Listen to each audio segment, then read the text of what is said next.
This musical has never had a professional production, and it's written by one of our preeminent Indigenous artists in the country, and it's never seen a professional production.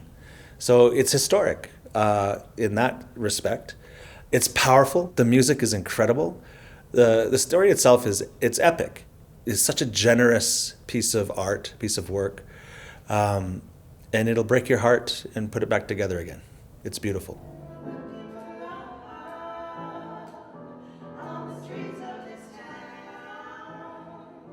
Writing a novel or a play is work. It's just hard work. It's not no novel or play is gonna fall from the sky and be given to you on a silver platter. You have to find it. You have to work for it, and there are complexities involved every step of the way, and difficulties and challenges and despair. But if you keep faith, if you keep the faith, you will, and you don't give up, you will eventually get there. You will eventually find the statue hidden inside the great big chunk of marble that eventually became the statue of David. And we have rough pieces of marble put on our table, and it's our job as artists is to carve the marble out of that massive inanimate rock.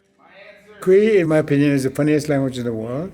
Every syllable laughs, and so of necessity it is the characters are funny.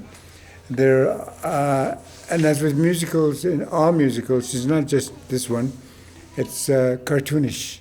The characters are cartoonish, they laugh a tremendous amount, they're silly, many of them. Some of them, of course, are very dramatic, but the cartoon-like quality of life on a reservation is very real.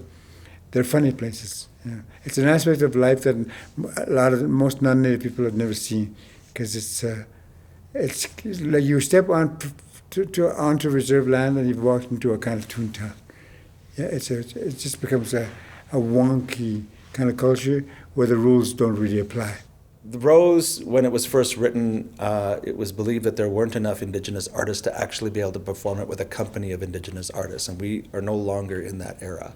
We have such an incredible group of artists, Indigenous artists from across Turtle Island in our rehearsal hall, and the work has just been stunning. Yeah, and it's been wonderful to be here in Banff doing this work. It's a unique space where we can focus on the work and sort of being able to be in a kind of art bubble where we're taken care of, and we can really just focus on what needs to be accomplished in the workshop. Ultimately, it's about the relationship between men and women, the tension between men and women, and unfortunately the violence that occurs between men and women. It addresses the issue of violence in Native community, gender-based violence, and in so doing, it proposes to try to help resolve what is a very big problem. I'm in the business of making beauty. That's my job, and that's what I do, And I want the freedom to create that beauty, just like anybody else does has the freedom to create beauty after their own interpretation.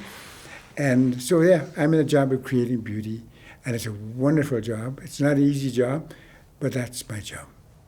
So that's what artists do. They heal communities, and that's why I'm here, and that's why the artists at the Banff Centre are here, creating beauty for communities. Beauty, peace and beauty and love.